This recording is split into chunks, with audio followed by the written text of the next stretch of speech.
Hi, welcome to Freezer Meals 101. I'm Christy. And I'm Charla, and today we are doing something so easy. It is 4-ingredient freezer meals. That's it.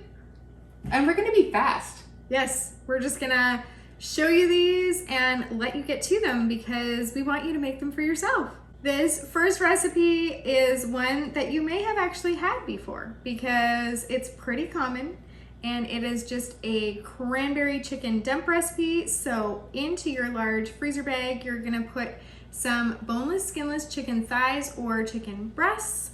And then into there, you're just gonna throw in a can of whole cranberry sauce and then some Catalina dressing, not the full bottle, just a half a cup, and 4 tablespoons of dry onion soup mix. You're gonna wanna squish that together really well to combine those ingredients onto the chicken, and then you're gonna wanna take out the excess air, seal it, and freeze it. And on the day you're gonna make this, you can make it in your slow cooker or in your oven.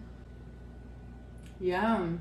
Okay, Christy doesn't tend to like cranberries, so she's not really very sold on this recipe.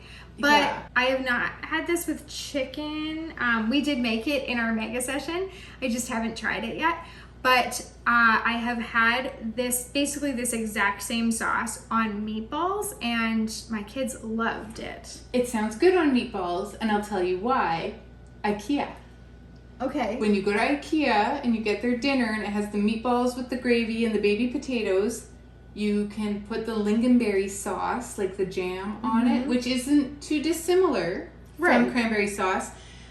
Yet, if I'm eating a turkey dinner, I cannot make myself put cranberry sauce on my turkey. Gravy, sure, but not the cranberry sauce. I'm so interested in you trying this recipe and seeing. I And mean, you might hate it, so like that's It might fair. be one of the last ones I get to. Like, Yeah. I still have a hammered up spaghetti to eat, so I'm really... you're dreading that. You're like leaving it to the... And you know what? It might be great. And you're right. It is similar to what you would have maybe with meatballs. Yeah. When I read it, I'm like, no. But you know what? I've been wrong before, and I am a believer. And I am a believer in her palate is what I am. So I will give it a try. We'll see. I'm happy to do that. I've tried lots of new things since I met you. You sure have. It's true. This next recipe is fantastic for summer because we're going to put some shrimp on the Barbie. This is Cajun shrimp skewers. So we're going to start it with our shrimp. Now listen, we just buy Costco frozen raw shrimp.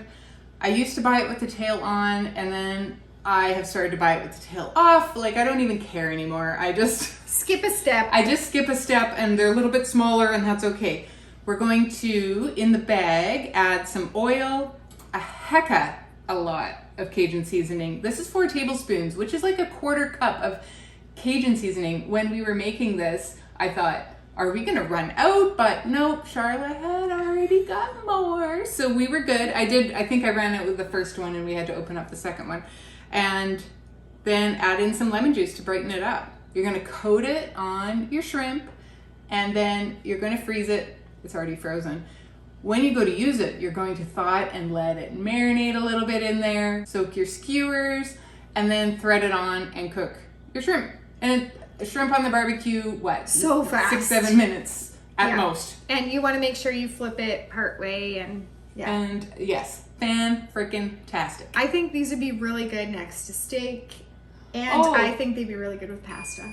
They would be really good with pasta, but they would also be really good with chicken, like a blackened Cajun chicken. Oh, yes, with some mashed potatoes and some vegetables on the side. I'm with her. Yeah, do you know what, just on their own. Like, if you like shrimp, you can kind of have it with anything, and it's going to be good. This next recipe is, again, so easy, because how does it get easier than 4-ingredient? Well, we did do that 3-ingredient We did do video. one 3-ingredient video. So you And don't blink or you'll miss it. One of them has a 2-ingredient. One of the recipes in the 3-ingredient, because we're not going to do a 2-ingredient video, although, you know. We probably could come up with it. Years Anyway. ago, when Charlotte was a fledgling blogger, not really fledgling, you were already pretty established. She had an appetizer blog, and there was a section called 3 ingredient appetizers.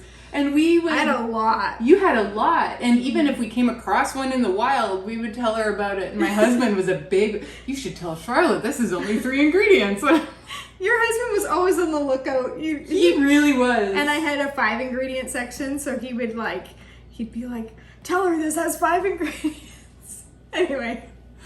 Oh, those days are past. Now we don't blog about it, we just eat them, and it's great. It's good. Yes. So this is not an appetizer, but our zippy shredded chicken tacos, and they are zippy, they are good. They are good. So into your large freezer bag, you're going to add 4 boneless, skinless chicken breasts. Now this makes a lot because it shreds up. So you could even do it with 3 if you don't have a mega size family like I do.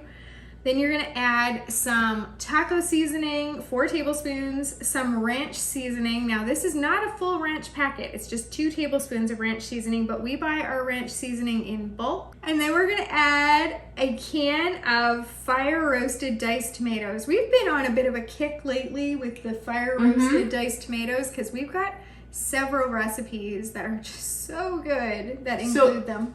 If you're in the club, you could type in fire roasted as a keyword, and any recipe that has it is going to bring it up. So if you bought like a case at a case lot sale, not that I've ever seen them in a case, no, but you could.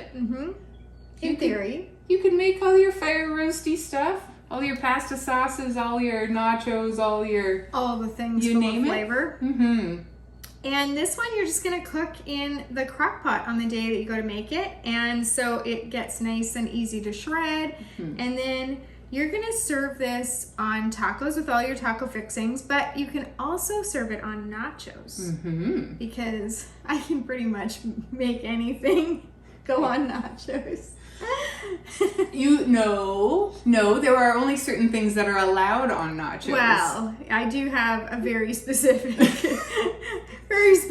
thing for my nacho fixings, but I have started to venture out and experiment as far as like the protein, because I never used to add protein. When we did the taco chicken meat, you just like had died and gone to heaven. Yes. And I would say that this is even better, way better. Yeah. In my opinion. The shredded, like, you could feed an army with this too. Like now I'm thinking like the big, you've set up your island before for the big nacho. Yeah, the nacho bar. The nacho bar. And we have like lots of different options that they can choose for on top of their This would go nachos. in so good with that. It'd be great. It'd be really, really great.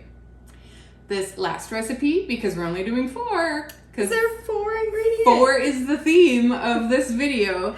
This is salmon with a brown sugar glaze. Now, I'm going to cheat a little bit because it's got salt and pepper in it, and we're calling that 1. Yes. And that's okay because Rachel Ray doesn't count garlic as an ingredient or salt and pepper. And if she can do it, we can do it. Because, hello, Rachel. I don't think she counts olive oil either, does she? Oh, I didn't hear that remember. one. But makes sense. I mean, you're just cooking with it. Yeah. We're making this work here. We started with our salmon fillet. We're going to put it into our large freezer bag. We're going to get all the air out, and we are going to seal that baby up. We are going to then, in a small bowl, just add in some brown sugar, some Dijon mustard, and some salt and pepper, because we're just calling them 1 ingredient today. We're going to mix those together and put those in a medium-sized bag. Then we're going to take all the air out. We're going to seal it up, and we're going to staple those 2 bags together. Make sure you do it above the seal, or you will have holes in your bags and you will be disappointed. When we go to cook this, we're going to let it thaw. We're going to lay our salmon out on parchment paper on a baking sheet. And then we'll spread this marinade over top of the salmon. Put it in your oven for, 20, 25 minutes, depending how thick your salmon is. And make sure I like to do mine at 400. Lots of times we do our salmon at 350 or 375. I like to kick it up and get her done. And it's... you just want to make sure it flakes. It flakes. It's just got to flake with your fork. And then you know it's done. So, as easy as that, 4 ingredient recipes for you. And we're going to put a video right there to the 3 ingredient one, because if you found this one too complicated, we'll just let you go over there and make those. We do want to make it simple for you. We want to make it fast for you. because we want you to fill your freezer so that you don't have to think about what to make for supper at 4 o'clock. Because that's how we live our lives, and it's great. It's so much easier. And we love hearing that you are starting to do this too and starting to experience that freedom. So keep telling us that, keep telling us the comments, and keep giving us questions because we really do want to help you learn. Thank you for joining us today. Happy cooking!